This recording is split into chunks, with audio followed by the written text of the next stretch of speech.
அது வந்து கண்டிப்பா ஏற்றுக்கொள்ள முடியாது. பிரதானத்துவம் இந்த கூட்டத்துக்கு கூட்டப்பட்டது. ஏன் இவ்வளவு ஒரு கன்ஃபியூஷன்? நான் ரொம்ப சிம்பிளான ஒரு பர்சன். அவருக்கு வேற எந்த விதமான ரைட்ஸும் கிடையாது. வணக்கம். நேர்பட பேசு நிகழ்ச்சிக்கு வரவேற்கிறோம். மீண்டும் ஓபிஎஸ்ஐ தேசிய ஜனநாயக கூட்டணியில் இணைப்பதற்கு பாஜக முயற்சி எடுக்க வேண்டும் அப்படின்னு திரு டிடிவி தினகரன் ஏற்கனவே வலியுறுத்தியிருந்தார். பாஜகவுடைய தேசிய பொதுச் செயலாளர் திரு BL சந்தோஷ் சென்னை வந்திருக்கிறார். இன்று நடந்த மையக்குழு கூட்டத்தில் ஓபிஎஸ் குறித்தும் பேசப்பட்டதாக செய்திகள் வெளியாகியிருக்கு. இதுதான் இன்றைய நேர்பட பேசுவின் பேசுபொருள். மோடி, ஷா, பழனிசாமி, விஜய் என்ன முடிவெடுப்பார் பன்னீர்செல்வம் என்ற தலைப்பில் பேச இருக்கிறோம். மூத்த பத்திரிகையாளர் திருமிகு லட்சுமி சுப்பிரமணியம் பங்கேற்றிருக்கிறாங்க. பத்திரிகையாளர் திரு சுவாமிநாதன் பங்கேற்றிருக்கிறார். வலதுசாரி கருத்தாளர் திரு நித்யானந்தம் இணைந்திருக்கிறார். அரசியல் விமர்சகர் திரு புதுக்கோட்டை ஸ்ரீனிவாசன் இன்னும் சற்று நேரத்தில் இணைய இருக்கிறார். வணக்கம் விருந்துகள் அனைவருக்கும். திரு சாமிநாதன், ஓபிஎஸ் ஏன் பாஜகவுக்கு தேவைப்படுகிறார்? நிச்சயமா பன்னீர்செல்வம் அவர்களை பொறுத்த வரைக்கும் தன்னோட ஒரு மிக முக்கியமான தென் மாவட்டத்துல மிக முக்கியமான ஒரு சமூகத்தை சேர்ந்தவர். ரொம்ப ஒரு பரவலான ஒரு ஓட்டு வங்கி அந்த சமூகத்திற்கு நிச்சயமா இருக்கு. சோ நீங்க நடந்து முடிந்த ஏற்கனவே நடந்த ஒரு சட்டமன்ற தேர்தலை பாஜக ஒரு முன்னுதாரணமா எடுக்கிறாங்க. போன தேர்தல்ல பாத்தீங்கன்னா அதிமுக பாஜக ஒரு அணியா கைகோர்த்து தேர்தலை சந்திச்சாங்க. அப்படி தேர்தலை சந்திக்கிறப்ப அதிமுகவிலிருந்து பிரிந்து ஒரு இயக்கமா அம்மா மக்கள் முன்னேற்ற கழகத்தை டிடிவி தினகரன் அவர்கள் இயக்கிட்டு இருந்தாங்க, நடத்திட்டு இருக்காரு. இன்னைக்கும் அந்த இயக்கம் கிட்டத்தட்ட ஒரு 8 ஆண்டுகளா தொடர்ச்சியா செயல்பட்டு இருக்கு. அப்ப அந்த தேர்தல் முடிவுகள் என்ன ஆச்சு அப்படிங்கிறத பாக்குறப்ப ஒரு 27 தொகுதிகள்ல 21 தொகுதிகள்ல தேசிய ஜனநாயக கூட்டணியோட வெற்றி வாய்ப்பை அமமுக தட்டி பறிச்சிருந்தாங்க. இந்த 21 அப்படிங்கிறது ஒரு சாதாரண எண்ணிக்கை கிடையாது. ஏன்னா அந்த அணி மொத்தமா ஒரு 75 இடங்கள்ல ஜெயிச்சிருந்தாங்க. இந்த 21 கூட்டுனீங்கன்னா அது 96 இடங்களா மாறிடுது. அந்த 96 இடங்கள் அப்படிங்கிறது 2006 இருந்து 2011 வரை திமுக நடத்தின ஒரு மைனாரிட்டி ஆட்சியினுடைய எண்ணிக்கை அது. அப்ப அவ்வளவு ஒரு மிகப்பெரிய ஒரு வலுவான ஒரு எதிர்கட்சியாக கூட அதிமுக வந்திருக்கலாம். அது அடுத்தவங்க ரூலிங்க்கு வருவாங்க அப்படிங்கிறதுக்கான ஒரு நம்பிக்கையை இன்னும் வேகமா கொண்டு போயிருக்கலாம். அப்ப அவங்க அதை என்ன கணக்கு போடுறாங்கன்னா, கடந்த தேர்தல்ல இப்படி டிடிவி தினகரன் அவர்கள் தனியா நின்னதுனாலதான் ஒரு சேதத்தை தென் மாவட்டங்கள்லயும் டெல்டா பெல்ட்லயும் ரொம்ப கணிசமா அனுபவிச்சோம். சோ அப்ப இதே மாதிரியான ஒரு சேதம் பன்னீர்செல்வம் அவர்கள் நகர்ந்து நின்றால், அவர் இப்போ நேரடியா திமுக பக்கம் போனாலும் சேதம் தான், விஜய் மாதிரியான புதுமுகங்களோடு அவர் கைகோர்த்தாலும் சேதம் தான். ஆனா அது ஓபிஎஸ் அவர்களுக்கு பலம் தருமா அப்படிங்கறத தாண்டி இந்த அணிக்கு நிச்சயமா பலவீனத்தை தரும். ஏன்னா நடைபெற இருப்பது சட்டமன்ற தேர்தல். சட்டமன்ற தேர்தலை பொறுத்தவரை வெறும் 500 ஓட்டுல தோத்த தொகுதிகள்லாம் இருக்கு, 50-60 ஓட்டுல தோத்த தொகுதிகளும் இருக்கு. சோ ஒவ்வொரு ஓட்டும் முக்கியம் அப்படின்னு பாஜக நினைக்கிறாங்க. இன்னொன்னு, பாஜகவனோட தொடர்ச்சியா அவங்க பலகட்ட சர்வேக்கள் எடுத்ததுலயும் சில தொகுதிகள்ல வெற்றி வாய்ப்பு இருக்க தொகுதிகள்ல அவங்க லிஸ்ட் அவுட் மொத்தமாக தேசிய ஜனநாயக கூட்டணிக்கு பார்த்ததுலயும் அதுல சில தொகுதிகள்ல ரொம்ப பக்கத்துல வெற்றி வாய்ப்பு போயிரும் அப்படின்னு ஒரு சில தொகுதிகள் இருக்கு அவங்களுக்கு. சோ அவங்க எங்க இருந்தெல்லாம் வாய்ப்பு கிடைக்குதோ எல்லா வாய்ப்பையும் பயன்படுத்திக்கணும். அதனாலதான் அவங்க பன்னீர்செல்வத்தை அவர்களை அவங்க டீல் பண்ண அந்த முறை அவரை ரொம்ப வருத்தப்பட வச்சு. அதுக்கு ஒரே உதாரணம் மட்டும் சொல்லுங்க. நடந்து முடிந்த நாடாளுமன்ற தேர்தல்ல அன்புமணி அவர்களோட கூட்டணி பேசுறதுக்காக தைலாபுரம் கூட்டத்துல போய் பேசினாங்க. அண்ணாமலையே போயிருந்தாரு, அது ராமதாஸ் அவர்களே கூட குறிப்பிட்டார். திடீர்னு பாரத் மாதாக்கு ஜெயின் சத்தம் கேட்கறது அப்படியான விஷயங்களை சொன்னார். ஆனா ஓபிஎஸ் அவர்களையும் டிடிவி தினகரன் அவர்களையும் கமலாலயத்துக்கு வர சொல்லி கூட்டணி பேச்சுவார்த்தை நடத்தினாங்க. அப்ப அன்புமணியை தேடி போறாங்க, பன்னீர்செல்வம் அவர்களை இங்க கமலாலயத்துக்கு வர சொல்லி சந்திக்கிறாங்க. இப்படி தொடர்ச்சியா அவருக்கு பல அதுல அதிருப்திகள் இருந்தாலும், 2 முறை சந்திக்கல, அந்த அதிருப்திகள் பல கட்டங்களா இருந்தாலும் பாஜக இப்பொழுது அவருடைய வலிமையை உணருது. வலிமை அப்படின்னு நான் சொல்றது அவர் எங்கேயாவது தனியா நின்றோ ஒரு அணிப்பக்கம் சேர்ந்து ஒரு மாபெரும் வெற்றியை பெற்றுடுவார்னு நான் சொல்லல. இந்த அணியை பலவீனப்படுத்துவதற்கு நிச்சயமா பன்னீர்செல்வம் தர பல முடியும். ரொம்ப குறிப்பா கடந்த தேர்தலில் எப்படி டிடிவி ரியாக்ட் பண்ணாரோ அது மாதிரி ரியாக்ட் பண்ணிடக்கூடாதுங்கிற பயமும் பதட்டமும் பாஜக முகாமுக்கு இருக்கு. திரு டிடிவி தினகரன் தான் வலியுறுத்துறார், ஓபிஎஸ் விட்டுறக்கூடாது, மீண்டும் கூட்டணிகளை கொண்டு வந்து சேர்த்தணும் அப்படின்னு. ஒருவேளை ஓபிஎஸ் மாதிரியே நம்மையும் கூட்டணியில் சேர்த்துக் கொள்வதற்கு கடைசி நேரத்தில் திரு எடப்பாடி பழனிசாமி அழுத்தம் கொடுத்தால் பாஜக அந்த மாதிரி ஒரு முடிவு எடுத்துரும் அப்படின்னு அவர் நினைக்கிறாரா? இல்ல ஓபிஎஸோட சேர்ந்து இருந்தாதான் நமக்கும் பலம் அப்படின்றதுனால அவர் ஓபிஎஸ் கூட்டணிகளை கொண்டு வருவது குறித்து வலியுறுத்துறாரா, அழுத்தம் கொடுக்கிறாரா? இல்ல, அவர் நிச்சயமா தேசிய ஜனநாயக கூட்டணியின் நலன் கருதி தான் இதை சொல்றாரு அப்படின்னு நான் நினைக்கிறேன். ஏன்னா எடப்பாடி பழனிசாமி அவர்கள் ஏற்கனவே அமித்ஷா அவர்களோடு பேசுகிற பொழுது ஒரு விஷயம் தான் அவர் உத்தரவாதப்படுத்தி இருக்க முடியும். அதிமுகவோட உள்கட்சி விவகாரங்கள்ல பாஜக தலையிடக்கூடாது என்கிற ஒரு உத்தரவாதத்தை தான் வாங்கியிருக்க முடியும். அவர் அதிமுக இல்ல. இப்ப டிடிவி தினகரன் அதிமுகவுக்கான உரிமையும் கோரல. ஓ பன்னீர்செல்வம் அவர்கள் உரிமை மீட்பு இயக்கம் என்கிற பேர்ல தொடர்ச்சியா அதிமுக தொடர்பா தேர்தல் ஆணையத்துல வழக்கு போட்டிருக்காரு. அது நிலுவையில இருக்கு. ஆனா அமமுக என்பது கிட்டத்தட்ட 8 ஆண்டுகளா அவர் ஒரு தனி கட்சியா நடத்திட்டு இருக்காரு. சோ அவரை இவர் கூட்டணியில சேர்க்கக்கூடாது என்கிற ஒரு நிர்பந்தத்தை நிச்சயமா எடப்பாடி பழனிசாமி தரப்பால கொடுக்க முடியாது அவர்கள் தரப்பால. அதே நேரத்துல டிடிவி தினகரன் அனுபவபூர்வமா உணர்ந்திருக்காரு. நாளைக்கு அவரே போய் பாஜக அலையன்ஸ்ல ஒரு 10 சீட்டோ 5 சீட்டோ ஏதோ ஒரு சீட் எண்ணிக்கை வாங்கிட்டு நிக்கிறாரு. அதே தொகுதியில ஓ பன்னீர்செல்வம் தரப்பும் எதிர் தரப்புல இருந்து போட்டி போட்டாங்கன்னா அவர் எடுக்கிற ஒரு ஓட்டு, அவங்க எடுக்கக்கூடிய ஓட்டு அது அமமுக வெற்றியும் தானே பாதிக்கும். அப்ப அது ஒட்டு மொத்தமா யாருக்குமே பலன் இல்லாத ஒரு முடிவை நோக்கி அது நகர்த்திரும் அப்படிங்கக்கூடிய ஒரு புரிதலோட அவர் பேசுறாருன்னு நான் பாக்குறேன். பட் இதுக்குள்ள அவருக்குள்ள சில காய் நகர்த்தல்கள் இருக்கு. ஆனா அவர் தன்னை வெளியேற்றிடுவாங்க என்கிற அச்சம் அதுல இருக்கிற மாதிரியான இது எனக்கு தோணல. ஒரு கூட்டணியின் நலன் கருதி பேசுறார். ஓ பன்னீர்செல்வம் அவர்களை இணைத்துக் கொள்ளணுங்கிற ஒரு விஷயத்தை நோக்கி பேசுறாரு. இன்னொன்னு அவருமே ஓட்டு வாங்கணும்ல, தொகுதிக்குள்ள அவர்களுடைய அணியும் ஓட்டு வாங்கணும். அப்ப அதே சமூகத்தில் ஒருவர் தனியாக நிற்கிற போது அது ஓட்டு சிதறலுக்கு வழிவகுக்கும். அவருடைய வெற்றி, அவருடைய பகுதி சார்ந்தவருடைய வெற்றியும் அவருக்கு முக்கியம். அவர் கட்சியில நிற்கிறவருடைய வெற்றி முக்கியம். அதை மையப்படுத்தி தான் டிடிவி தினகரன் பேசுறதா. முக்குளத்தோர் சமூக வாக்குகள் ஒட்டு மொத்தமா அதிமுக பாஜக கூட்டணிக்கு வந்துடணும் அப்படின்னு நினைக்கிறார் டிடிவி. ஆமா, நிச்சயமா அதை நோக்கிதான் அவரு காய் நகர்த்துறாரு. பாஜகவும் அதான் விரும்புது. அப்படி அந்த சமூகத்துல ஓபிஎஸ், டிடிவி, சசிகலா அவர்கள் எல்லாருமே தனித்தனியாக இருக்கிற பொழுது அதனாலதான் அவங்களே நயனா நாகேந்திரனுக்கு அந்த பிரதிநிதித்துவத்தை கொடுக்குறாங்க. தென் மாவட்டத்தில் இருக்கக்கூடிய முக்குளத்தோர் சமூக மக்கள் கிட்ட தம்மை கொண்டு போய் சேர்க்கணும். கட்சி இன்னுமே அவர்கள் நமக்கு ஆதரிக்க வேண்டிய சூழல் ஏற்படணும், நம்ம மீது ஏதாவது வருத்தம் வந்துடக்கூடாதுங்கிறதுக்காக நயனா நாகேந்திரன் அவர்கள் மாநில தலைவரா போடுறாங்க. ஆனா அதற்கும் ஓ பன்னீர்செல்வம் அவர்கள் ஒரு முட்டுக்கட்டையை போட்டிருக்காருல்ல. இன்னைக்கு எனக்கு வந்த போன் காலையே அவர் நான் பண்ணலன்னு சொல்றாரு, நான் மெசேஜ் அனுப்பியிருக்கேன் பாருங்கன்னு அவர் காட்டுறப்ப அவர் எல்லா வகையிலும் பாஜகவுக்கு இன்னைக்கு அழுத்தம் கொடுக்கிறார். அவருக்கு வேற ஏதோ ஒரு தாவேக்கா பக்கம் போயிருவார் என்று பேசப்பட்டாலும் கூட என்னுடைய பார்வை அவர் முழுக்க பாஜகவுக்கு தான் அழுத்தம் கொடுத்து கொண்டே இருக்கிறார். பாஜகவுக்கும் வேறு வழி இல்லை. ஓ பன்னீர்செல்வம் அவர்களை இணைத்துக் கொள்ள வேண்டிய ஒரு நிர்பந்தத்துலதான் கடைசியில இதை நிற்கும் அப்படின்னு தோணும். திருமதி லட்சுமி, கூட்டணிக்குள்ள மீண்டும் கொண்டு வருவது குறித்து பரிசீலிக்கிறாங்க பாஜக அப்படிங்கிறதே ஓபிஎஸ்க்கு பலம் தானே? இல்ல, அது அவருக்கு பலவீனம். மீண்டும் பாஜக கூட்டணிக்குள்ள ஓபிஎஸ் போன ஏற்கனவே அவர் கடந்த 7 ஆண்டு காலமாக பாரதிய ஜனதா கட்சியோடு நெருக்கமாக இருந்ததாக, அதாவது நான் மட்டும் சொல்லலை, இதை ஒரு கட்டத்தில் அதிமுகவே சொல்லிச்சு. அவரால் தான் நாங்கள் பிஜேபியோட கூட்டணியில் இருந்தோம். அது மாதிரியான பேச்சுக்கள் 2023 செப்டம்பருக்கு பிறகு அதிமுக என்டிஏவிலிருந்து வெளியேறும் போது ஓபிஎஸ், டிடிவி தினகரன் உள்பட இவங்க என்டிஏல இருக்காங்க. அப்போ அதிமுக தரப்பிலிருந்து அவங்களோட 2ஆம் நிலை தலைவர்கள் எல்லாமே பிஜேபியோடு கூட்டணி இல்லை, அவங்க ஓபிஎஸ் போன்றவர்கள் அதற்கு நிர்பந்தித்தார்கள்ங்கிற பேச்செல்லாம் அடிபட்டது.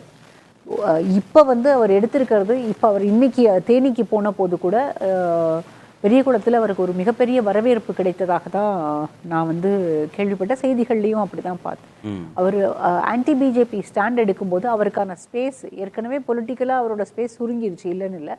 ஆனால் இப்போ அடுத்த தேர்தலில் ஒருவேளை இண்டிபெண்ட்டாக கண்டெஸ்ட் பண்ணாலோ இல்லை அந்த மீட்பு குழு அதிமுக உரிமை மீட்பு குழுவாகவே இருந்து கண்டெஸ்ட் பண்ணாலோ அவருக்கு ஒரு ஸ்பேஸ் கிடைக்க தான் போகுது. இப்போ ஏற்கனவே ராமநாதபுரத்தில் கண்டெஸ்ட் பண்ண போது 3.5 லட்சம் வாக்குகள் கிடைத்தது. இனி பாரதிய ஜனதா கட்சி எதிர்ப்பு அப்படின்னு முடிவு எடுத்து வெளியில் வந்ததுக்கு பிறகு மீண்டும் பிஜேபி அழைப்பு கொடுத்து போனால், ஒருவேளை பிஜேபி அழைப்புக்காக அவர் காத்திருந்தார், அல்ல அது அவர் மீண்டும் போகிறதுக்காக தான் ஒரு பிளாக்மெயிலிங் டாக்டிக்காக தான் திமுக தலைவரை போய் சந்தித்தார் அப்படின்ற மாதிரியான பேச்சுக்கள் எல்லாம் வந்துடும். நம்பகத்தன்மை ஓபிஎஸ் மீது குறைஞ்சிரும். ஏற்கனவே அவர் மீது இந்த நம்பகத்தன்மை ரொம்ப குறைஞ்சு போய் தான் இருக்கு. இது இன்னும் அதல பாதாளத்துக்கு தள்ளிடும். அதனால் மீண்டும் பாரதிய ஜனதா கட்சி கூட்டணி அப்படின்ற ஒரு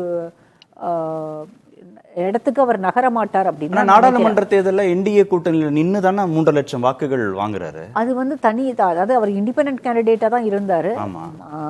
அதிமுகவுக்கு அந்த பகுதியில் வாக்குகள் அதிகம் உண்டு. ஏற்கனவே அன்வராஜா போட்டியிட்ட போதும் சரி, அதற்கு முன்பு ஜெயலலிதா பீரியடில் ஒவ்வொரு முறையும் ராமநாதபுரத்தில் பெரிய அளவில் அதிமுக வாக்குகள் வாங்கியிருக்காங்க. அவருக்குன்னு தனிப்பட்ட ஒரு செல்வாக்கு, அங்கே இருக்கக்கூடிய முக்குளத்தோர் சமூக வாக்குகள், அது தாண்டி சிறுபான்மையினர் வாக்குகள் எல்லாத்துலேயுமே அவருக்கு ஒரு பெரிய பர்சன்டேஜ் கிடச்சிருக்கு. ஏடிஎம்கே வந்து அங்க ரொம்ப பலவீனமாக போடுது. அதிமுகவினுடைய வாக்குகள் தான் இவர் எடுத்த வாக்குகளாக நான் புரிஞ்சுக்கிறேன். அதற்கு முன்பு அதே தொகுதியில 2019 அதே தொகுதியில நயினார் நாகேந்திரன் அவர்கள் போட்டியிட்ட போதும் அவருக்கு அந்த முறை கிடைத்ததுமே அவர் வந்து செகண்டா ஃபினிஷ் பண்றாரு 2019. அவருக்கு கிடைத்ததுமே அதிமுகவினுடைய வாக்குகள் தான். ஏன்னா அவரும் ஏடிஎம்கேல இருந்து வந்தவர் தான். பெரும்பாலும் அந்த பகுதியில் இருக்கக்கூடிய முக்கியத்தோர் எல்லாருமே ரிட்டைலைக்கு வாக்களிக்கக்கூடியவர்களாக இருப்பார்கள். இந்த முறை வந்து இவர் பலாப்பழ சின்னத்தில் நின்ன போதும் ஓபிஎஸ் அதிமுகவின் ஒரு நபராக தான் பார்க்கப்பட்டார். அதனாலதான் அவருக்கு அங்க வாக்குகள் கிடைத்ததுன்னு. பாஜக சார்பு நிலையில இருந்த ஓபிஎஸ் அப்போது பார்க்கப்படல நாடாளுமன்ற தேர்தல் சமயத்தில். பாஜகவோடு இருந்த ஓபிஎஸ் தான் பார்க்கப்பட்டாரு. பாஜகவோடு இருந்த ஓபிஎஸ் தான். என்ன கிளாரிபிகேஷன் வேணும்னா, பாஜக சார்பு நிலையில இருக்கிறாரு, ஆனா சுயேட்சையா போட்டியிடும் போதே அதிமுக வாக்குகள் முக்குளத்தோர் சமூக வாக்குகளை வாங்கி 3 லட்சம் எண்ணிக்கையே வச்சிருக்காருல. ஆன்டி பிஜேபின்ற அந்த ஸ்டாண்ட உறுதியா எடுக்கிறாருன்னா இந்த 3 லட்சங்கிறது உயர்ந்துருமா, கூடிருமா? தேனியில் அவருக்கு ஒரு சப்போர்ட் இருக்கு, ஒரு பெரிய சப்போர்ட் பேஸ் இருக்கு, இல்லைன்னு சொல்ல முடியாது. இந்த முறை டிடிவி தினகரனுக்கு தேனியில கிடைச்ச வாக்குகள்ல ஓபிஎஸ் வாக்குகளும் ஓபிஎஸ்க்கு ஆதரவாக இருக்கக்கூடிய வாக்குகளும் பிஜேபியோட 2 பேரும் தான் இருந்தாங்க. ஆமா, பிஜேபி ஆதரவுல தான் வாக்குகள் கிடைச்சது அப்படின்னா பிஜேபி எத்தனை தொகுதிகளில் வெற்றி பெற்று இருந்திருக்கணும்? தமிழ்நாட்டில் பிஜேபிக்கான வாக்கு வங்கி ரொம்ப பெரிய வாக்கு வங்கின்னு பிஜேபி நான் ரைட் ஆஃப் பண்ணல. பிஜேபிக்கு வாக்கு வங்கி இருக்கு. 2024 தேர்தலில் அந்த கூட்டணிக்கு கிட்டத்தட்ட 18-19% வாக்குகள் கிடைத்திருக்கிறது. அந்த 19%த்தில் பாமகவினுடைய வாக்குகளையும் ஓபிஎஸோட வாக்குகள், ஓபிஎஸ் வாங்கின வாக்குகளையும் டிடிவி தினகரன் கட்சியினர் பெற்ற வாக்குகளையும் நான் வந்து சேர்க்க தான் வேணும். அதை எல்லாத்தையும் சேர்த்துட்டு பிஜேபி தனியாக கிடைச்ச வாக்குகள் அப்படின்னு நம்ம பார்த்தோம்னா பிஜேபி கண்டெஸ்ட் பண்ண நம்பர்ஸ் அதிகம். அதனால அவங்களுக்கு வந்து கிட்டத்தட்ட 11% ஓட்ஸ் கிடைச்சது. ஆனால் இப்போ வந்து ஆன்டி பிஜேபி ஸ்டாண்ட் எடுக்கணும்னு முடிவு பண்ணிட்டார் அவர். அதற்கு பிறகு திரும்பவும் வந்து பிஜேபி கூப்பிடுறாங்க அப்படின்றதுக்காக திரும்பவும் என்டிஏக்குள்ளே போகும்போது அவர் தொகுதியிலே அவருக்கான மதிப்பு குறைஞ்சு போயிடும் நான் நினைக்கிறேன். ஓகே, என்டிஏ கூட்டணியில இருந்து போட்டியிட்டாலும் நாடாளுமன்ற தேர்தலில் ஓபிஎஸும் டிடிவியும் வாங்கினது தனித்த செல்வாக்கு அடிப்படையிலான வாக்குகள். அங்க வந்து சசிகலா குடும்பத்துக்கும் சசிகலாவை தாண்டி அங்க இருக்கக்கூடிய அந்த சமுதாய வாக்குகளும் எப்போதுமே அதிமுகவுக்கு இருந்திருக்கு. ஆரம்பத்திலிருந்தே எம்ஜிஆர் காலத்திலும் சரி, அதற்கு பிறகு ஜெயலலிதா காலத்திலும் சரி, ஒவ்வொரு முறையும் சசிகலாவால கிடைச்சதுன்னு நான் சொல்ல வரல. பட் இந்த சமூகத்து வாக்குகள் எப்போதும் அதிமுக பக்கம் இருந்திருக்கிறது. ஆனா 2017 அப்புறம் அதுல ஒரு ஷிஃப்ட் இருக்க ஆரம்பிச்சிருக்கு. அந்த ஷிஃப்ட்ல வந்து நிறைய வாக்குகள் சிதற ஆரம்பிச்சது. அதுல நிறைய ஃபேக்டர்ஸ் அதுக்கு ரீசன். 1 இயர் உள்ளொதுக்கீடு கொடுத்தது, அது போக வந்து கொங்கு மண்டலத்தில் இருக்கக்கூடியவர்கள் பெரும்பாலும் வந்து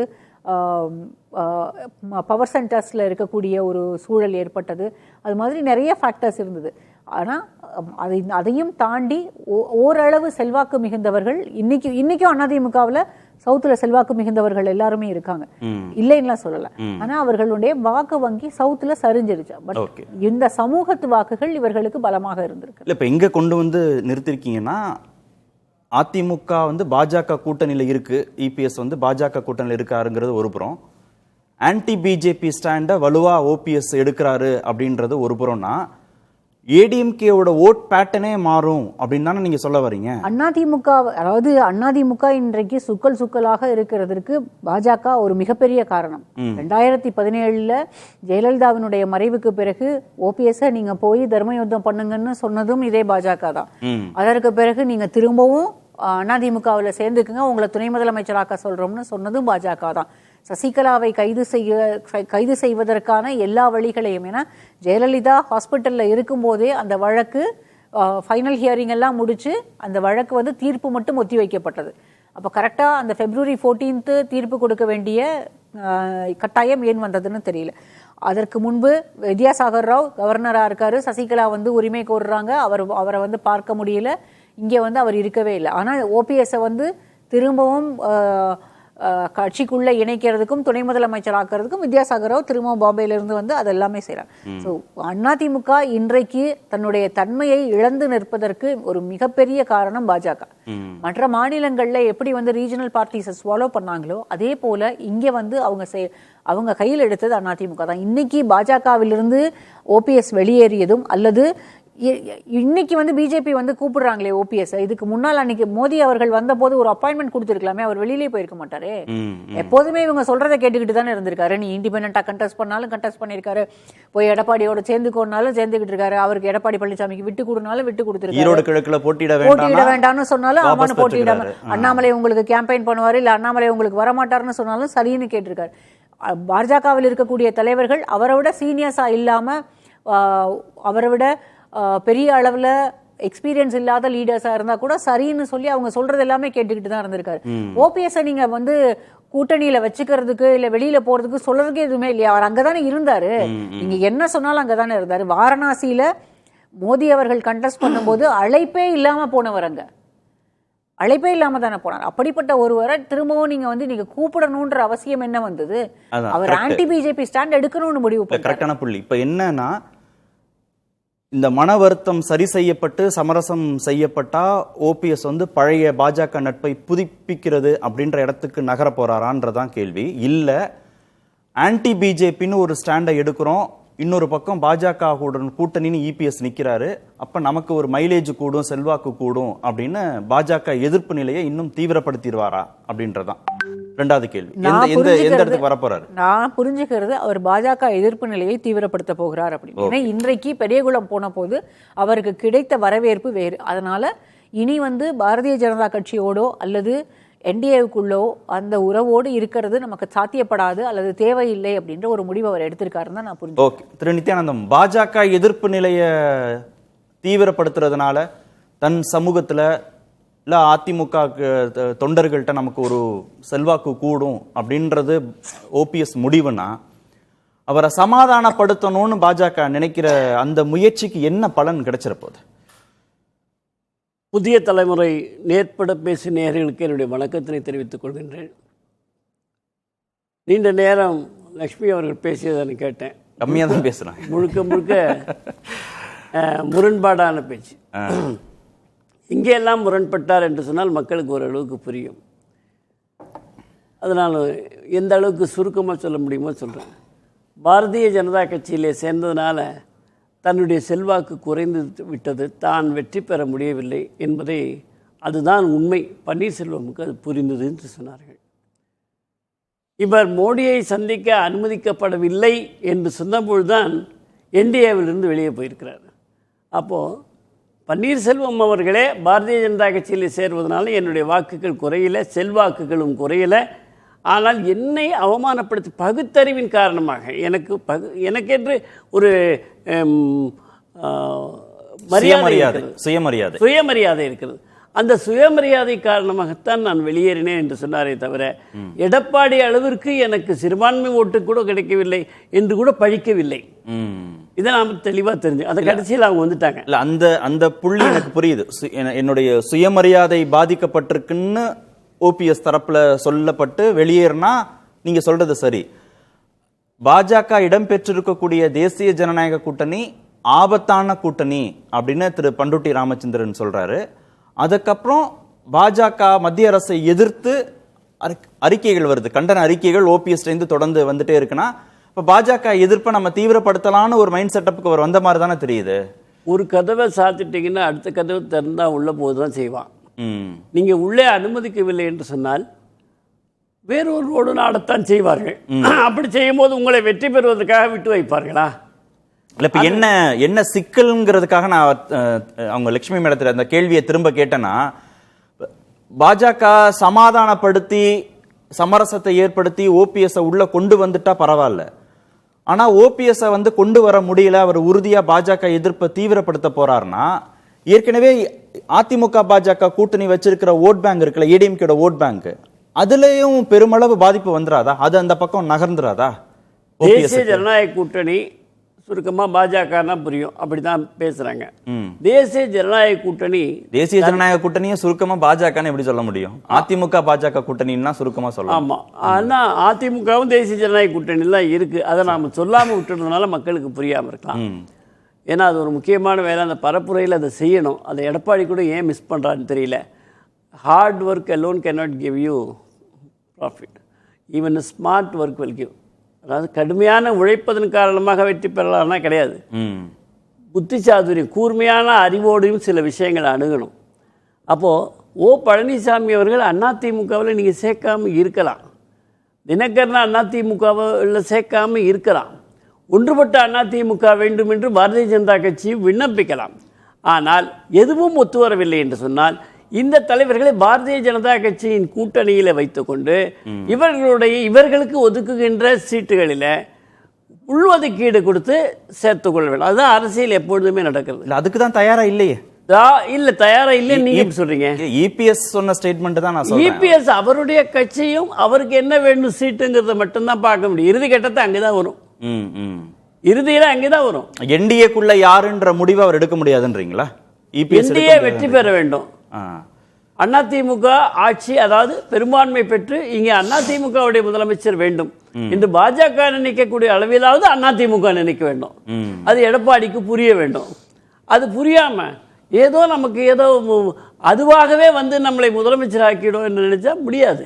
பாஜகவுடன் சேர்ந்து தான் அதிமுகவும் போட்டியிட்டது கடந்த சட்டமன்ற தேர்தலில். ஆனாலும் 3 விழுக்காடுக்கு அவ்வளவுதான் திமுக வெற்றி பெற்றது இடைவெளி. அப்போ அந்த 3 விழுக்காடு எங்கேருந்து வரும்? அதை எடப்பாடி அவர்கள் சிந்திக்க வேண்டும். முதலமைச்சராக ஆகணும்னு ஆசைப்பட்டா மட்டும் வருமா? அதுக்கு உண்டான சில சாக்ரிஃபைஸ், சில தியாகங்கள் செய்துதான் ஆக வேண்டும். ஜெயலலிதா அம்மையார் தன்னை விட்டு பிரிந்தவர்கள் மிகப்பெரிய மனிதர்கள், அண்ணா காலத்தில் அரசியல் பண்ணவர்கள், அவர்களையெல்லாம் மீண்டும் அழைத்தார். ஜெயலலிதாவுடைய வழியில் அம்மையாருடைய வழியில் நடக்கிறேன் என்று சொல்லி அதை பின்பற்ற வேண்டாமா? தேர்தல் வெற்றிக்காக உழைக்க வேண்டாமா? தேர்தல் வெற்றிக்காக சிந்திக்க வேண்டாமா? எனவே சிந்திப்பார்கள். இதையெல்லாம் நான் சொல்ற போது பெரிய அரசியல் அனுபவம் உள்ளவர்கள், பொறுப்பில் உள்ளவர்கள் சொல்வார்கள். அதனால கண்டிப்பா உங்களுக்கு உறுதியாக நான் சொல்வேன், பன்னீர்செல்வத்தை அப்படி ஒன்றுமே இல்லாதவர் என்று விட்டுவிட மாட்டார்கள். இல்ல, ஓபிஎஸ் தேசிய ஜனநாயக கூட்டணிக்குள்ள கொண்டு வர்றதுல பாஜக லாபம்னு நினைக்குது இல்ல, அதுல ஓபிஎஸ்க்கு என்ன லாபம்? அந்த கூட்டணிக்குள்ள அவர் வர்றதுனால அவருக்கு என்ன லாபம்? அவர் எங்கே நின்றால் அவருக்கு லாபம்? விஜய் அவர்கள் இன்னும் எத்தனை வாக்குகள், எத்தனை விழுக்காடு பெறுவார் என்று யாருக்கும் தெரியாது. தேர்தலிலே அவர் தேர்தலை சந்திப்பாரா என்பது கூட தமிழகத்தினுடைய அனுபவத்திலே கேள்விக்குறியாகத்தான் இருக்கிறது.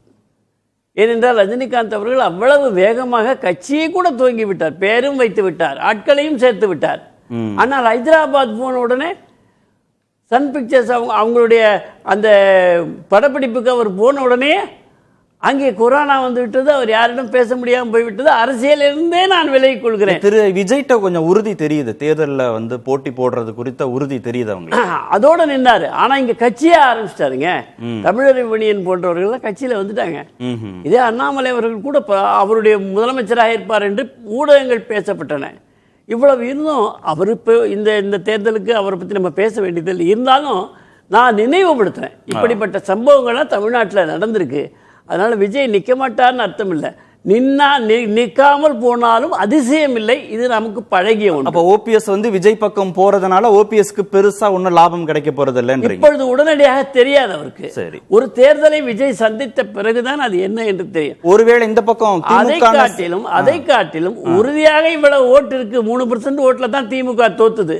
அந்த கூட்டணியில நாம் இடம்பெறுவதில் தவறில்லை என்று அவர் உறுதியாக பார்த்த ஒன்று இருக்கின்ற பொழுது அதை எடுத்துக்கொள்வோம். அதாவது திமுக ஒரு முடிவு எடுக்கிறதுக்கும் அவருக்கு ஒரு ஆப்ஷன் இருக்குதானே? ஓபிஎஸ் கிடையாது, உறுதியாக கிடையாது, அதுவும் கிடையாது, கிடையவே கிடையாது. அப்படி இருந்தா தற்கொலை தான். ஏன்னா திமுகவுடைய எதிர்ப்பு ஓட்டு தான் அதிமுக, அது எந்த பிரிவானாலும் சரி. இப்போ சசிகலா அம்மையார், தினகரன், நயினார், ஓபிஎஸ் இவர்கள் எல்லாம் சேர்ந்த பொழுது எவருமே வெற்றி பெற முடியாத அளவிற்கான ஒரு கூட்டணி அந்த தென் மாவட்டங்களிலே அமைந்து, அந்த முக்குளத்தோர் சமூக வாக்குகள் ஒட்டுமொத்தமாக அது அப்படியே தனியா அவர்களுடைய கோட்டையாகிவிடும். ஜாதிக்காக சொல்லல, அதான் நடக்குது இங்க. அப்போ அதை அவர் பயன்படுத்திக்க விரும்புவாரா, அல்ல ரசிகர்கள் என்னை வந்து எம்எல்ஏ ஆக்கிடுவார்கள், நான் துணை முதல்வர் ஆகிடுவேன் என்று ஓபிஎஸ் கருதுவாரா? பலவீனம். ஓபிஎஸ் வந்து பாஜக கூட்டணிக்கு மீண்டும் போனா பலவீனம். ஏற்கனவே அவர் மீது நிறைய நம்பகத்தன்மை சார்ந்த சிக்கல் இருக்கு, இது மீண்டும் அவருடைய கிரெடிபிலிட்டியை பாதிக்கும் அப்படின்னு சொன்னாங்கல்ல.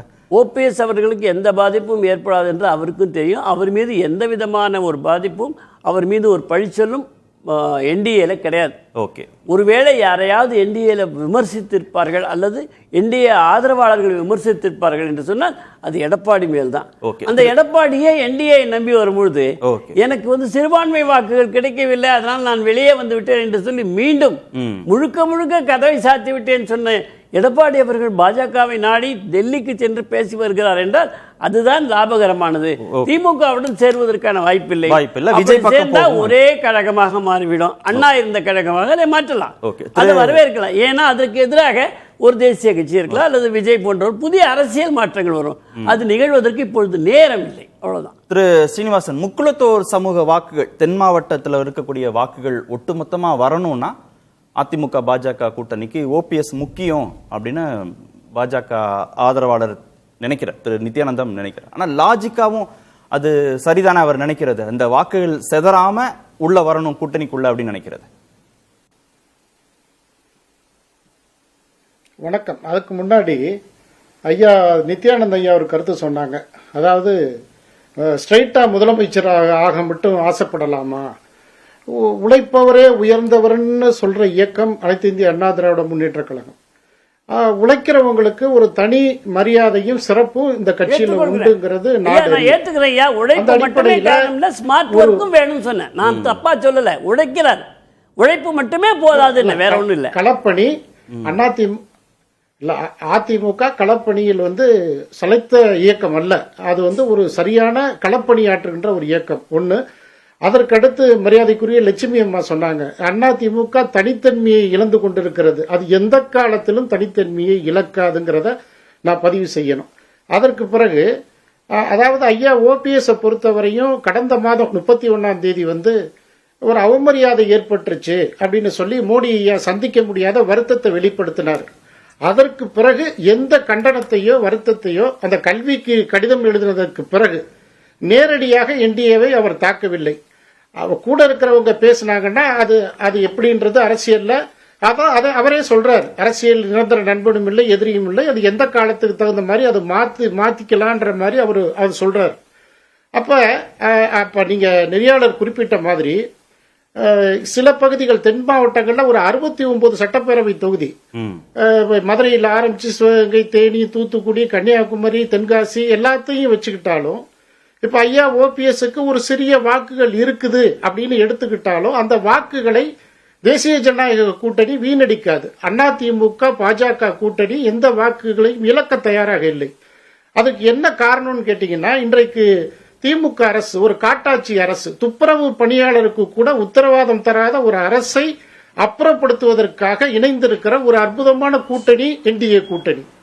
அந்த கூட்டணியில 7 மாதம் இருக்குது, இன்னும் 7 மாதம் இருக்குது. எல்லா கசப்புகளும் மாறி திமுகன்ற இந்த அரசை வீட்டுக்கு அனுப்புற அந்த ஒற்றை புள்ளியில எல்லா கட்சிகளும் தன்னுடைய அதான் டிடிவி ஐயா கூட சொன்னாரே, செய்தியாளர்கள்ட்ட சொல்லியிருக்கிறார், எங்களுக்குள்ள 1000 பிரச்சனை இருக்கும், ஆனா அந்த பிரச்சனையெல்லாம் ஒரு ஓரமா வச்சுட்டு திமுகவை வீட்டுக்கு அனுப்பணும், அந்த நோக்கத்துல நாங்க எல்லாம் ஒண்ணு சேர்றோம். இதுதான் இலக்கு. அந்த இலக்கு நோக்கி என்டிஏ பயணம் செய்யுது. இப்ப நீங்க ஐயாவுக்கு இருந்தாலும் கூட ஓபிஎஸ் என்டிஏ கூட்டணிக்குள்ள வந்துருவாரு, வேற எந்த ஆப்ஷனுமே இல்ல. அதாவது அவர் பலமுறை சொல்லிட்டாரு, திமுக தலைவரை சந்திச்சது உடல் நலம் சம்பந்தமான செய்தி மட்டும்தான். 2வது திமுக கூட்டணியில அவர் போனார் அப்படின்னா கூட இருக்கிறவங்களே புரட்சி தலைவர் ஆரம்பித்த அந்த கொள்கைக்கு எதிரான ஒரு இயக்கத்தோடு கூட்டணி வைப்பதை ஐயா ஓபிஎஸ் வைப்பதை விரும்ப மாட்டார்கள், முக்கியமா முன்னாள் முதலமைச்சர். சரி, அந்த அடிப்படையில திமுக கூட்டணி அவருக்கு சாத்தியப்படாது.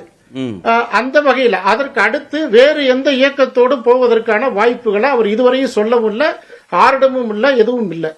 அப்ப அவர் என்டிஏ தான் ஒரே வழி. அப்ப பிரதமர் அடுத்த முறை வருகிற பொழுது ஒரு சந்திப்பை ஏற்பாடு செஞ்சு கொடுத்தாங்கன்னா நிச்சயமா இந்த கூட்டணி மாறாது. அதே நேரத்தில் பல்வேறு கசப்புகள் அதிமுக இபிஎஸ் செய்தியாளர்கள் கேட்கிறாங்க, டிடிவி தினகரனை கூட்டணிக்குள்ள கொண்டு வருவது குறித்து அதுக்கு இன்னும் காலம் இருக்குன்றாரு. ஓபிஎஸ் கூட்டணிக்குள்ள கொண்டு வருவது குறித்து கேட்கிறாங்க, அதற்கு காலம் முடிஞ்சிருச்சுன்றாரு. ஆனா இப்ப நீங்க பேசும்போது ஓபிஎஸ் வந்துருவாரு, இன்னும் 6-7 மாதங்கள் இருக்கு அப்படின்னா இப்ப கொஞ்சம் மனசு மாறி இருக்கா? ஓபிஎஸ் வேணும்னு நினைக்கிறாரோ இபிஎஸ்? அதாவது இல்ல, கேளுங்கள் தரப்படும், தட்டுங்கள் திறக்கப்படும்ன்ற வசனத்தை நான் நினைவுபடுத்த விரும்புறேன். என்னன்னா, அதிமுகவிற்கும் அவருக்கும் தனிப்பட்ட முறையில வழக்கு, பல்வேறு பிரச்சனைகள் இருக்குது. அப்போ ஒரு வழக்குகளை இந்த 7 மாத அவகாசத்துக்குள் திரும்ப பெறணும்ன்ற ஒரு நிலையும் இருக்குது. திரும்ப பெறணும், பல்வேறு ஈகோக்களை கைவிட்டு கட்சியினுடைய நலனுக்காக, ஏன்னா ஏழை எளியவர்களுடைய வாழ்வாதாரத்திற்காக துவக்கப்பட்ட அதிமுக என்ற பேர் இயக்கம் வெற்றி பெறணும், முதலமைச்சர் சீட்டில் அதிமுக அமரணும். அப்ப பல்வேறு தியாகங்களை செஞ்சுதான் ஆகணும். அதாவது கசப்புகளை மனசுல நினைச்சிட்டே இருக்கிறதெல்லாம் கடந்து ஒரு ஒற்றுமை உணர்வு, அந்த ஒற்றுமை உணர்வுல திமுகவை வீழ்த்தணுங்கிற அந்த புரட்சி தலைவி சொன்ன 100 ஆண்டுகள் இந்த இயக்கம் இருக்கும் அப்படின்ற அந்த உத்தரவாதத்திற்கு உயிர் கொடுக்கிற வேலையை நம்ம செய்யணும். அதாவது விட்டு கொடுப்பவர் கெட்டு போவதில்லைங்கிற மாதிரி ஓரணியில எல்லாம் ஒண்ணு சேர்ந்து களமாடுற அந்த சூழல் நிச்சயமா அந்த 7 மாதத்துல உருவாகும். இல்ல, ஓரணின்றது முயற்சிகளும் நடந்துட்டு தான் இருக்குது. அதனால ஓபிஎஸ் நினைக்கிற அந்த ஓரணிங்கிறது ஒருங்கிணைந்த அதிமுக, அவர் அதிமுகக்குள்ள வரணும் அப்படின்னு அவர் நினைக்கிறாரு. என்டிஏ கூட்டணி அப்படிங்கிறது இருக்கலாம் அப்படிங்கறத அவருடைய பார்வை. இது நீங்க சொல்ற ஓரணியில் அப்படிங்கிறது அவங்கள என்டிஏ கூட்டணிக்குள்ள பாஜக சேர்த்துக்கணும் ஓபிஎஸ், அப்படிதானே? இல்ல, அதிமுகவுடைய வாக்குகள் அங்க இருக்குது இல்ல. ஐயா ஓபிஎஸ் உடைய வாக்குகள்ங்கிறது அவருடைய சொந்த வாக்கு இல்ல, இரட்டை இலை அப்படின்ற அந்த வாக்கு தான். அப்ப பாஜகவோட வேட்பாளர் அங்க நிப்பாரு, அதிமுக வேட்பாளர் அந்த 69 தொகுதியில அதிமுக வேட்பாளர் நிப்பாரு. ஒரு கசப்பு உணர்ச்சிகளை நீங்க தொண்டர்கள் மத்தியில பரவ விட்டு அவங்க பாஜக பஞ்சாயத்து பண்ணி சேர்த்து விட்டாங்க அப்படிங்கிற ஒரு நிலைமை வரக்கூடாதுங்கிறது தான் அதிமுக தொண்டருடைய அடிப்படை உணர்வு. அப்ப அதற்கு முன்னால் விட்டு கொடுத்து சில விஷயங்களை மறந்து கடந்து அதிமுகவும் சில விஷயங்கள்ல விட்டு கொடுத்து போகணும். அதே நேரத்தில் ஓபிஎஸ் ஐயாவை சேர்த்து வாக்குகளை சிதறாம கொண்டு போய் சேர்க்கணும், வெற்றியை அடையணும். அந்த நோக்கத்துலதான் இன்றைக்கு என்டிஏ பல முயற்சிகளை செய்யறாங்க. அதிமுக நிச்சயமா அதை உள்வாங்கும். திரு சாமிநாதன், இபிஎஸ் ஆதரவு தரப்பிலிருந்து வரக்கூடிய செய்தி தொடர்பாளர்கள் பேசுறதுல இப்ப சமீபத்தில் இந்த நிகழ்வுல தான் அந்த மாற்றம் தெரியுது. ஓபிஎஸ் ஐயா உள்ள வரணும், ஓரணியில இருக்கணும், திமுகவை வீழ்த்தணும், ஈகோவை விட்டுறணும் அப்படின்லாம் பேசுறாங்கன்னா, பாஜக நினைக்கிற மாதிரி இப்போ அதிமுகக்குள்ளேயும் ஓபிஎஸ் வேணும் கூட்டணிக்குள்ளன்ற எண்ணம் வர தொடங்கியிருக்கா? நிச்சயமா இன்னைக்கு அண்ணா திராவிட முன்னேற்ற கழகத்தோட நிலைப்பாடு அவங்க என்ன நினைக்க வாய்ப்பு இருக்குன்னா, ஓ பன்னீர்செல்வம் அவர்கள் ஒரு தனி கட்சி தொடங்கி கட்டும், டிடிவி தினகரன் போன்று அவர்களும் ஒரு அணியா பாஜக கூட சேர்ந்துக்கலாம், எந்த சிக்கலும் நமக்கு இல்லையே அப்படின்னு அவங்க நினைக்கிறதுக்கான ஒரு வாய்ப்பு இருக்கு. உள்ள இருந்து அவர் கிளைம் பண்ணும் போது இவங்களுக்கு அந்த பிரச்சனையே ஆரம்பிக்குது. இன்னொன்னு, ஓ பன்னீர்செல்வம் அவர்களை பொறுத்த வரைக்குமே இப்ப மத்திய அரசுக்கு எதிராக கல்வி நிதி விஷயத்துல அறிக்கை தான் வெளியிட்டாரு. ஏன் அவர் அவருடைய பலத்தை காட்டுற விதமா மத்திய அரசுக்கு எதிராக ஒரு ஆர்ப்பாட்டம் பண்ணிருக்கலாமே, அவர் ஏன் பண்ணல? ஓ பன்னீர்செல்வம் அவர்கள் அவருக்குமே இன்னைக்கு ஒரு சாய்ஸா நல்ல 8 ஆண்டுகள் அவருமே பாஜக முகமா தான் நீங்க பார்க்கப்பட்டிருக்காரு. திடீர்னு அவர் அந்த முகத்தை ஒரே நாள்ல அதை புறக்கணித்து விட்டு இன்னொரு முகமா அவர் எதிர்ப்பு அரசியல் பண்ணாருன்னா அவரோட கிரவுண்ட் அவர் இழக்கிறதுக்கே வாய்ப்பு அதிகமா இருக்கு. அதனால அவரே என்ன நினைக்க வாய்ப்பு இருக்குன்னா, தனக்கு வேற அவருக்கும் வேற சாய்ஸ் இல்ல. இன்னைக்கு அவர் திமுக பக்கம் போனாருன்னா அதிமுகல அவர் இருந்து கிளைம் பண்றதுனாலதான் அவர் பின்னாடி இவ்வளவு கொஞ்சம் தொண்டர்கள் இருக்காங்க, நிர்வாகிகள் இருக்காங்க. அவர்களுக்கெல்லாம் என்ன நிலைப்பாடு இருக்கும் அதுல அப்படிங்கிறது ஒரு கேள்விக்குறியாகும். இன்னொன்னு, விஜய் பக்கமா அவர் நகர்ந்தாருன்னா அது விஜய்க்கு லாபம், ஓபிஎஸ்க்கு பெரிய லாபத்தை தருமாங்கிறது ஒரு கேள்விக்குறி. ஏன்னா விஜய் போன்றவர்கள் அரசியல்ல நேரடி கள அனுபவம் இல்லாதவங்க. அவர்களை வழிநடத்துவதற்கோ வழிகாட்டுறதுக்கோ ஓபிஎஸ் போன்றவர்களோ அவருக்கு பின்னாடி போறவங்களோ பக்கபலமா இருக்கலாம். அது மறுபடியும் அதிமுகவை பலவீனப்படுத்ததான் பயன்படுமே ஒழிய ஓ பன்னீர்செல்வம் அவர்களுக்கு அவருடைய தொகுதியில வேண்டுமானால் ஜெயிக்க வைக்க முடியும். ஆனா மீண்டும் அது விஜய் உடனே ஒரு ரூலிங் வரப்போறது இல்ல. அப்ப இன்னொரு 5 ஆண்டுகள் அவர் வெளியில தான் இருக்கணும். அதே ஒரு தேசிய ஜனநாயக கூட்டணிக்குள்ள அவர் இருக்கிற போது ஒரு மத்தியில அந்த கட்சி ஆட்சியில இருக்கு, அப்படியான சில விஷயங்கள்லாம் இருக்கிறதுனால அவருமே இதை ஒரு ஆயுதமாக பயன்படுத்துகிறார். மத்திய அரசுக்கு எதிராக சில விஷயங்கள் அவர் பேசுவாரு. எதுவா இருந்தாலும் கிடைக்கும். பாஜகவுக்கு இவரை விட்டால் வேறு வழி. ஏன்னா அந்த அணியை பார்த்தா இன்று வரை ஒரு வலுவான கூட்டணி அமைக்க முடியல. பிரம்மாண்ட கட்சி வருதுங்கிறாரு எடப்பாடி பழனிசாமி அவர்கள், ஒரு பெரிய கட்சியோட பேசுகிறோங்கிறாரு.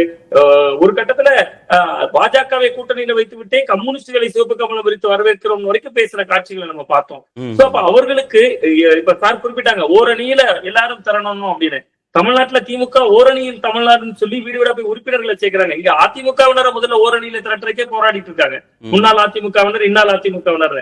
சோ இப்ப இவர்களுக்கு ஒரு மிகப்பெரிய நெருக்கடி அதிமுகவுக்கும் இருக்கு, பன்னீர்செல்வம் இருக்கு, பிஜேபிக்கும் இருக்கு. இவங்க எல்லாம் ஒரு அணியில இருக்கால் மட்டும்தான் ஓரளவுக்கு தேர்தலை எதிர்கொள்வதற்கான ஒரு வலுவான ஆற்றல் பெறும். ஒரே ஒரு புள்ளியை மட்டும் முடிச்சிருக்கேன் சார். ஏன்னா நடைபெற இருப்பது சட்டமன்ற தேர்தல், 50 ஓட்டுகளும் 100 ஓட்டுகளும் முக்கியமானது. அதனால அந்த புள்ளியில பன்னீர்செல்வம் அவர்களும் கடைசியில இந்த அணிக்குள்ள வருவாரு. தேர்தல் ஆணையத்துல அந்த வழக்குகள் எல்லாம் பேசுவதற்கான ஒரு காலமாகத்தான் இந்த காலத்தை அவர் பயன்படுத்துவதற்கான வாய்ப்பு இருக்கு. பேசும் நேர்பட பேச தொடங்குறது. திருமிகு லட்சுமி, பாஜக எதிர்ப்பை தீவிரப்படுத்துறதுனால ஓபிஎஸ்க்கும் லாபம் இல்ல, ஓபிஎஸ் அப்படியே விட்டுறதுனால அதிமுக பாஜக கூட்டணிக்கும் லாபம் இல்ல அப்படின்ற புள்ளியில ரெண்டு பேரும் மீண்டும் இணைவதற்காக அதிக வாய்ப்புகள் இருக்குன்னு ரெண்டு பேருமே பேசுனாங்க. திரு சீனிவாசனும் சுவாமிநாதனும். எனக்கு தெரிஞ்சு மீண்டும் இணைவதற்கான வாய்ப்புகள் அப்படின்னா, ஒருவேளை பாரதிய ஜனதா கட்சி சமரசம் செய்தால் ஓபிஎஸ் கூட இறங்கி வரலாம். ஆனால் எடப்பாடி பழனிசாமி அவர்கள் மீண்டும் அவரை ஏற்கனவே ஒரு பேட்டியில் சொல்லியிருந்தாரு, காலம் கடந்து போச்சு அப்படின்னு. இனிமேல் அவரை மீண்டும் கூட்டணியில் இணைத்துக் கொள்வதற்கான வாய்ப்புகள் முற்றிலும் இல்லை அப்படின்னு நான் நினைக்கிறேன். என்டிஏக்குள்ள அகாமடேட் பண்றது பிஜேபியினுடைய முடிவு. அதை அவரால் இது பண்ண முடியாது. எனக்கு தெரிஞ்சு இந்த கங்கை கொண்ட சோழபுரத்துக்கு பிஎம் வரும்போது கூட அன்றைக்குமே ஓபிஎஸ்க்கு அப்பாயின்மெண்ட் இல்லை, அவர் வெயிட் பண்ணார் அப்பாயின்மெண்ட் கேட்டு. பட் டிடிவி தினகரன் எனக்கு தெரிஞ்சு அப்பாயின்மெண்ட் கேட்கவே இல்லை. எடப்பாடி பழனிசாமியும் அங்கே வரவேற்க போயிருந்தார், சந்தித்தார், பிரதமரை சந்தித்தார். அதற்கு பிறகு பிரதமர் ஒரு ட்வீட் ஒன்று வந்தது. அதில் தூத்துக்குடியிலேருந்து நான் திருச்சி ஏர்போர்ட்டில் லேண்ட் ஆனதும் என்னை டிக்னிட்டரிஸ் வெல்கம் பண்ணாங்க அப்படின்னு தான் போடுறாரே தவிர, அதிமுகவினுடைய பொதுச் செயலாளர் அல்லது தலைவர் ஒருவர் என்னை வரவேற்றார், எடப்பாடி பழனிசாமி என்னை வரவேற்றார், அப்படியெல்லாம் அதில் எதுவுமே இல்லை. பிஜேபி யாருக்கு என்ன ஸ்பேஸ் எங்கே கொடுக்கணுமோ அதை மட்டும்தான் கொடுக்குறாங்க. இன்னுமே அதிமுக போகட்டும்னு விடுறாங்க. அந்த அளவுக்கு முக்கியத்துவம் கொடுக்கறதுனால தானே எனக்கு தெரிஞ்சு முக்கியத்துவம் கொடுக்கறாங்கன்னு புரிஞ்சுக்கல. நான் முக்கியத்துவம் கொடுத்திருந்தா என்னை அதிமுகவினுடைய தலைவர் வரவேற்றார் அப்படின்னு போட்டிருக்கலாம். வழக்கமாக மோடி அவர்கள் எந்த ஒரு மாநிலத்துக்கு சென்றாலும் அங்க இருக்கக்கூடிய முதலமைச்சர் வரவேற்றாலோ இல்லை யார் வரவேற்றாலோ அங்க அவங்களுடைய பதவியும் அவங்களோட பேர் எல்லாமே போட்டிருப்பாங்க. ஆனால் அன்றைக்கி நான் அந்த ட்வீட்டை கூட வாசிக்கிறேனே ஒரு நிமிஷம். After the programme in Thoothukudi landed in Tiruchirappalli to a warm welcome by various dignitaries looking forward to tomorrow's programme at Gangai Konda Cholapuram. Various dignitaries மொத்தமாக அன்றைக்கு தமிழ்நாட்டு அமைச்சர்களும் இருந்தார்கள். அப்போது அதுக்குள்ளே எடப்பாடி பழனிசாமி அவர்களையும் அடக்கிட்டாங்க. நான் பிரதமர் தவறுன்னெல்லாம் சொல்ல வரல. அதிமுகவினுடைய தலைமை பொறுப்பில் இருக்கக்கூடியவருக்கு என்டிஏக்குள்ள அவருக்கான ஸ்பேஸ் இவ்வளவுதான். அங்கே என்டிஏல நாங்கள் தான் பிக் பிரதர் இல்லை நாங்கள் சொல்றது தான் நீங்கள் கேட்க முடியுன்ற இடத்துல அதிமுக இல்லை. எடப்பாடி பழனிசாமியும் இல்லை. ஓபிஎஸ் ஏற்கனவே வெளியேற்றப்பட்டு விட்டார். இனி ஓபிஎஸ் இவங்க வெளியேற்றினாங்களா, அவரா வெளியே போனாராங்கிறதெல்லாம் அடுத்தது.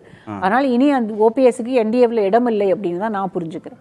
அதிமுகவுடைய உள் விவகாரங்கள் நாங்கள் தலையிட மாட்டோம்னு திரு அமித்ஷா சொல்றதும், ஓபிஎஸ் அப்பாயின்மெண்ட் கேட்டும் அதற்கு அப்பாயின்மெண்ட் கொடுக்காம இருக்கிறதும் இபிஎஸ்க்கு அந்த முக்கியத்துவத்தை அப்படியே வச்சிருக்கிறாங்கன்னு பார்க்க முடியாதா?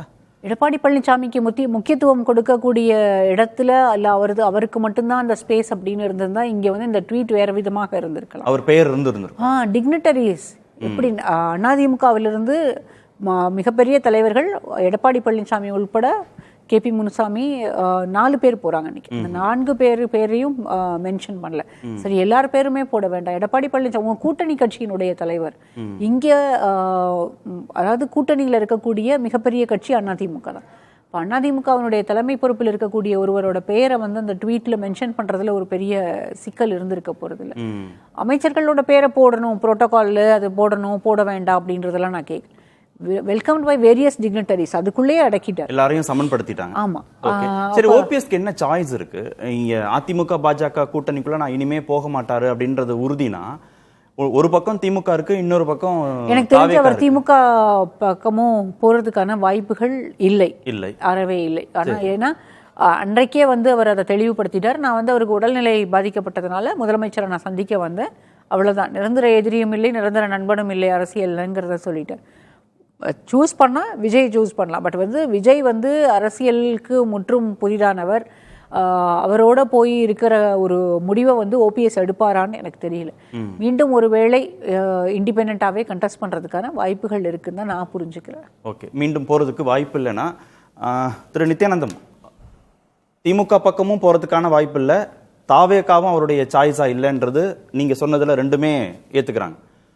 அதிமுக பாஜக கூட்டணிக்குள்ள மீண்டும் வருவதற்கான சாத்தியக்கூறும் இல்ல ஓபிஎஸ். ஒருவேளை அவர் தனித்து போட்டியிடுவதற்கான வாய்ப்புகள் தான் அதிகம். ஜெயலலிதா அம்மையாருடைய நம்பிக்கை பெற்று 3 முறை முதலமைச்சரானவர் பன்னீர்செல்வம் அவர்கள். அரசியல் அரிச்சுவடி தெரியாமல் அவர் இருக்க முடியாது. யாரோடு எப்படி சேர்ந்தால் எப்படி வெற்றி பெற முடியும் என்று ஜெயலலிதா வாழ்ந்து காட்டியிருக்கிறார்கள். எனக்கு அதுல ஒண்ணு, இந்த முறை அவருக்கு வெற்றி பெறணும்ன்றது இலக்கா இருக்குமா இல்ல தோற்கடிக்கணுங்கிறது இலக்கா இருக்குமா? திமுக ஆட்சியை அகற்ற வேண்டும் என்பதற்காக ஒன்று சேர்கிறார்கள். அதே நேரத்தில் ஒன்று சேருகின்ற பொழுது சட்டமன்றத்திலே அவர்கள் இடம்பெறுவார்கள். அப்படி இடம்பெறுகின்ற பொழுது ஒரு கால் இது கூட்டணி ஆட்சி அல்ல, அதிமுக ஆட்சி என்று எடப்பாடி அவர்கள் சொல்வார். அவருக்கு ஒரு மன அமைதியை கொடுக்க வேண்டும் என்று சொன்னால் பன்னீர்செல்வமும் அதிமுக தான். அவரையும் சேர்த்துக்கொண்டு நீங்கள் ஆட்சியிலே இல்ல யார் இப்ப முதன்மை எதிரியாக ஓபிஎஸ் ஆல பார்க்கப்படுவாங்க? திமுகவா? திமுக இல்ல தன்னை ஏற்காத சந்தேகமும் வேண்டாம், திமுக தான். தன்னை ஏற்காத இபிஎஸ் இல்ல தன்னை அவமானப்படுத்தின பாஜக அப்படின்னு அவருடைய அந்த முன்னுரிமை மாறப்போதா? இப்போ யார் எதிரிங்கிறதுல முன்னுரிமை மாறப்போதா? திமுக தான். நான் ஏன் சொல்றேன்னா, எம்ஜிஆர் அவர்களும் ஜெயலலிதா அவர்களும் அதிமுகவுடைய வாக்காளர்கள் மத்தியில, பெண்கள் மத்தியில் ஆழ பதிய வைச்சது தீய சக்தி திமுக.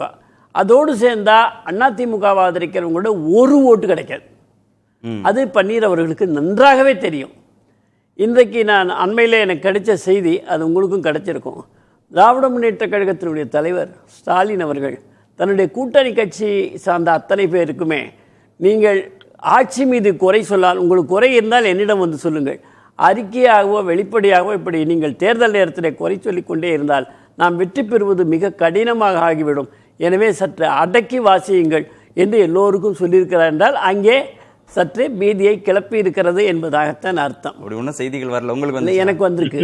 அது எந்த அளவுக்கு உண்மை பாருங்க. சரி சரி, அது உங்களுக்கு செய்தியாவே நான் சொல்றேன். சரி சரி. அதன் பிறகு நான் பேரை குறிப்பிடுகிறேன், யாரையும் புண்படுத்துவதற்காக அல்ல. சுருக்கமா, வேல்முருகன் அவர்கள் இருக்கிறாங்க. அவருடைய ஒரு ஆள் தான். திமுக விட்டு கொடுக்குமா? விட்டு கொடுக்காது. அது மாதிரி சின்ன சின்ன இயக்கங்கள் இருக்கு, திமுக விட்டு கொடுக்காது. அவங்கெல்லாம் ஒரு கட்டா இருக்கிறாங்க. இப்போ காங்கிரஸ் இருந்தால் தான் திமுக வெற்றி பெறுமா? ஆனால் விட்டு கொடுக்க மாட்டார்கள். அப்படி ஸ்டாலினிடத்திலும் கலைஞரிடத்திலும் எடப்பாடி அவர்கள் படிக்க வேண்டும். எப்படி வெற்றி பெறுவது என்ற ரகசியம் அவர்களுக்கு தெரியும். அந்த ரகசியத்தை நீங்கள் படிக்க வேண்டும் என்பதுதான் நான் கேட்டுக்கொள்கிறேன். சமயதான் சுருக்கமா, ஓபிஎஸ் உடைய முதன்மை எதிரியாக இப்ப யாரு அவரால் முன்னிலைப்படுத்தப்படுவார்கள்? திமுகவா, இபிஎஸ் வித் பாஜக அந்த கூட்டணியா? நிச்சயமா திமுகவை தான் அவர் எதிரியா முன்னிலைப்படுத்த முடியும். அதிமுக பாஜகவை பொறுத்தவரை அவர் கடைசி நேரத்துல சேர்ந்துருவாரு அப்படிங்கறதா என்னுடைய கருத்தா இருக்கு. இதுல என்னன்னா, அதிமுக என்ன அழுத்தம் கொடுக்கணும்னா, ஓ பன்னீர்செல்வத்து மீதான அந்த வழக்குகளை எங்களுக்கு முடிச்சு வச்சுட்டு அவரை ஒரு தனி கட்சியை ஆரம்பிக்க வச்சு நீங்க கூட்டணிக்குள்ள கொண்டு வந்துக்கக்கூடிய நிர்பந்தத்தை தான் நிச்சயமா அதிமுக கொடுக்கும் அப்படிங்கறத நான் பாக்குறேன். அதனால ஒரு திமுகவை எதிர்க்கதான் வேணும். நீங்க வந்து முதல்வர் வீட்டுல போய் சந்திச்சுட்டு வர்றாரு. அவர் முதல் நாள் சந்தித்த பொழுது அரசியல்ல நிரந்தர நண்பனும் இல்லை, எதிரியும் இல்லை, என்ன வேணாலும் நடக்கலாம்னு பேசுறாரு. ஆனா களத்தை போய் பாக்குறாரு, அவர் கூட இருக்கக்கூடிய நிர்வாகிகள் எல்லாருமே திமுக எதிர்ப்பு மனநிலையில. நம்ம அடுத்து இப்படி யோசிப்போமே, திமுக எதிர்ப்பு தான் பிரதானம் அப்படின்னு ஓபிஎஸ் வந்து முன்னிலைப்படுத்திட்டாருன்னா தாவேக்காங்கிறது அடுத்த சாய்ஸா மாறிடாது அவருக்கு? நிச்சயமா தாவேக்கா என்பது ஒரு சாய்ஸா இருக்கும். ஆனா வந்து தமிழக வெற்றி கழகத்தை பொறுத்த வரைக்கும் இன்னைக்கு வந்து அவங்க ஒரு பலம் நிரூபிக்கல. அவருக்கு ஓட்டு இருக்கு, இளைஞர்கள் பெருவாரியா இருக்காங்க. இன்னொன்னு மிக முக்கியமான ஒரு புள்ளி சார், இந்த ஒரு புள்ளியை நான் முக்கியமா நினைக்கிறேன். ஏன்னா ஓ பன்னீர்செல்வம் அவர்கள் தேர்தலுக்கு எந்த அளவுக்கு செலவு பண்ணுவாங்க, எவ்வளவு பெரிய செலவு பண்ணி அவர் ஒரு கட்சியை கொண்டு வந்தவரா இருந்திருப்பாருன்னா அதிமுகவே ஒரு கட்டத்துல அவர் கண்ட்ரோல்ல இருந்திருக்கலாம். அப்ப விஜயும் எவ்வளவு செலவு பண்ணுவாரு, அவருடைய வேட்பாளர்கள் எவ்வளவு செலவு பண்ணுவாங்கன்னு நமக்கு தெரியாது. சோ அப்ப இருவரும் சேர்றப்ப அது பிரகாசிக்குமான ஓ பன்னீர்செல்வம் அவர்கள் கணக்கு போடலாம். சோ அப்ப அவருக்கு இருக்கிறது இன்னைக்கு வாசல்கள் தான். இன்னைக்கு தாவேக்கா என் பக்கம், நான் அந்த பக்கம் போக வாய்ப்பு இருக்கு. திமுக கூட நான் ஒரு நல்ல ரிலேஷன்ஷிப்ல முதல்வரே போய் பார்த்துட்டு வந்துட்டேங்கிறத பாஜகவுக்கு கொடுக்கக்கூடிய அழுத்தமா தான் நான் பாக்குறேன். மற்றபடி அவர் வேற ஒரு சாய்ஸா அவர் எடுக்கிறதுக்கான வாய்ப்பு மிக கம்மியாக இருக்கும். திரு ஸ்ரீனிவாசன், திமுக ஆட்சி பொறுப்புல இருந்து அகற்றணும், அதிமுக மீண்டும் ஆட்சி பொறுப்புக்கு வரணும் அப்படிங்கிறது திரு ஓபிஎஸ் உடைய முன்னுரிமைங்கிறத புரிந்து கொள்ள முடிகிறது. ஆனா இபிஎஸ் மீண்டும் முதல்வர் அப்படிங்கிறதோ இல்ல தனிக்கட்சி தொடங்கி என்டிஏ கூட்டணியில சேர்ந்து அதிமுக அதுல தன்னுடைய பங்களிப்பே இல்லைன்றத பகிரங்கமாக ஒத்துக்கொள்ளக்கூடிய ஒரு சூழல்ங்கிறத அந்த முயற்சி அவர் எடுப்பாரா? அது அவருடைய பின்னடைவாக மாறிடாதா? இல்ல, ஒவ்வொரு அதிமுக தொண்டனுடைய உயிர் மூச்சு இரட்டை இலை கட்சியினுடைய பொதுச் செயலாளர் ஐயா எடப்பாடியார். அவர் முதலமைச்சராக ஆனாதான் ஏழை எளிய மக்கள், தமிழக மக்களுடைய துன்பங்கள் துயரங்கள் விலகும். அதுல அதிமுக தொண்டனுக்கு மாறுபட்ட கருத்தே கிடையாது. எங்களுடைய இலக்கும் அதுதான், இலட்சியமும் அதுதான். எடப்பாடியார் முதலமைச்சராக அமர வேண்டும். அதை நோக்கிதான் இன்றைக்கு சட்டப்பேரவை தேர்தல் 26 ஒவ்வொரு தொண்டனும் முன்னெடுத்து வர்றார். கசப்புகளும் நிரந்தரமா இருக்கணும்னு அவசியம் இல்ல. இல்ல, நிச்சயமா. அதாவது முதலமைச்சர் ஐயா எடப்பாடியார் தான், அதுக்கு எந்த மாற்று கருத்துமே கிடையாது. அதுல எந்த விதமான இதுவும் யோசிக்கிறதுக்கு கூட வழி கிடையாது. முதலமைச்சர் ஐயா எடப்பாடியார், அதிமுக தலைமையில் ஆட்சி. ஒரு முறை அல்ல, 1000 முறை ஒவ்வொரு தொண்டனும் இதைதான் பிரகடனப்படுத்துறான். தரைத்தளத்துல நின்று சொல்றான், உறக்க சொல்றான். அப்ப இதுல குழப்பம் எல்லாம் கிடையாது. அரசியல் சரியா இதை இந்த கருத்தை உள்ள வச்சு ஒரு மீண்டும் ஓபிஎஸ் சமாதானப்படுத்தி உள்ள கொண்டு வரணும் அப்படின்னு நீங்க பேசுறீங்க. ஈகோலாம் விட்டுறணும்னா இபிஎஸ் முதல்வர் ஆவாரு, இவர் ஓபிஎஸ் தான் தனிக்கட்சி தொடங்கணும், ரெட்டலையே அதிமுகவை உரிமை கோர்றதுல இருந்தும் டிடிவி தினகரன் மாதிரி விலகிடணும், ஏதோ 4 சீட்டோ 5 சீட்டோ வாங்கிட்டு என்டிஏல பாஜகவோட கூட்டணி கட்சியாக போய் சேர்ந்துக்கணும். ஆனா அதிமுக ஆட்சி பொறுப்புக்கு வரும், இபிஎஸ் முதல்வராவாருங்கிற அந்த அந்த செட்டில்மெண்ட்டுக்கு அவர் ஒத்துப்பாரா? ஓபிஎஸ்ல இதுல என்ன பொலிட்டிக்கல் கெயின்னு கேட்கிறேன். ஐயா ஓபிஎஸ் பலமுறை சொல்லியிருக்கிறார், எந்த நிபந்தனைகளும் எனக்கு இல்ல, அதிமுகவோடு இணைவதுதான் எங்களுக்கு ஒரே வழி. அதுதான் அவர் கூட இருக்கிறவங்களே அதைத்தான் சொல்லிட்டு இருக்கிறாங்க. அந்த போராட்டமே, இந்த 4 ஆண்டு கால போராட்டமே அதிமுக இணைவதுங்கிறதா போராட்டம், எந்த நிபந்தனையும் இல்லைங்கிறதா அவர் சொல்றாரு. ஆமா, அதிமுகவோடு இணைவது தேர்தல் அதாவது இல்ல, அது இருக்கட்டும். ஆனா இந்த நேரத்துல அவர் வழக்குகள்லாம் இருக்குல்ல, இப்ப அந்த முடிவுக்கு வராம ஒரு முன்னோட்டமா இந்த சட்டப்பேரவை தேர்தல்ல ஒரு அதிமுக கூட்டணி வெற்றி பெறணும் அப்படிங்கிற அடிப்படையில ஒண்ணு சேர்றதுல இதுல தர்ம சங்கடம் எல்லாம் ஒண்ணும் இல்ல. அதாவது அதாவது மறப்போம் மன்னிப்போன்ற பேரறிஞர் பெருந்தகை அண்ணாவின் தத்துவத்தை இன்னும் சொல்ல போனா கூடுதலா கோடிக்கணக்கான தொண்டர்களுடைய தலைவர் ஐயா எடப்பாடியாருங்கிறதெல்லாம் கடந்து ஒரு தம்பியா, ஒரு தொண்டனா அதிமுக தொண்டன் முன்வைக்கிற முழக்கம் என்னன்னா, ஐயா எடப்பாடியார் சில விஷயங்களை விட்டு கொடுத்து அதிமுக ஆட்சி வரணும், அதற்காக கூட்டணியில் சேர்ப்பதுல எந்த தவறும் இல்லைங்கிறது தான் நான் பிரகடனப்படுத்துறேன் புதிய தலைமுறை மூலமா. ஏன்னா எதிரி இன்றைக்கு திமுகன்ற பொது எதிரியை வீழ்த்தியே ஆகணும். நமக்குள்ள இருக்கிற அண்ணன் தம்பி பங்காளி சண்டையெல்லாம் ஒரு ஓரமா வச்சுட்டு கூட்டணியில் ஒரே செயல் திட்டம், ஒரே முதலமைச்சர், அதிமுக முதலமைச்சர், அதிமுக தலைமையிலான ஆட்சி, இந்த முழக்கத்தை முன்னெடுத்து கூட்டணி நிச்சயமா எந்த தடையும் தயக்கமும் இல்லாம 26 சட்டப்பேரவை தேர்தலில் வெற்றி பெறும். புரட்சி தலைவர் பொன்மனச்செம்மல் எம்ஜிஆர் பாடினார் பாருங்க, நாளை நமது திரைப்பட பாடல்ல 3 தமிழும் ஓரிடம் நின்று பாட வேண்டும் காவிய சிந்துன்ற அந்த பாடல், அந்த பாடல் இன்றைக்கு எல்லா அதிமுக தொண்டனையும் இணைச்சு திமுக பொது எதிரியை வீட்டுக்கு அனுப்புறதுக்கான முயற்சி 26 சட்டப்பேரவையில் இறங்கி வரணும்ன்றீங்க. ஐயா எடப்பாடியார் அதுக்கு இசை கொடுப்பார். சரி, 2 தரப்பும் இறங்கி வரணும்ன்றீங்க. பாப்போம் நடக்குதான்னு விட்டு கொடுத்தா போதும், விட்டு கொடுக்கணும், ஒற்றுமை வரும், நிச்சயமா ஒற்றுமை வரும். புதிய தலைவர் மூலமா ஒரு நல்ல செய்தியை நாட்டு தொண்டர்கள் புரிஞ்சுக்குவாங்க. நடந்தா மகிழ்ச்சி தான், பார்ப்போம். நன்றி. நிகழ்ச்சியில் பங்கேற்ற அனைத்து விருந்துகளுக்கும் நேர்பட பேச நிறைவு பெறுகிறது. அது கண்டிப்பா ஏற்றுக்கொள்ள முடியாது. பிரதானத்துவம் இந்த கூட்டத்தில் கூட்டப்பட்டது. ஏன் இவ்வளவு ஒரு கன்ஃபியூஷன்?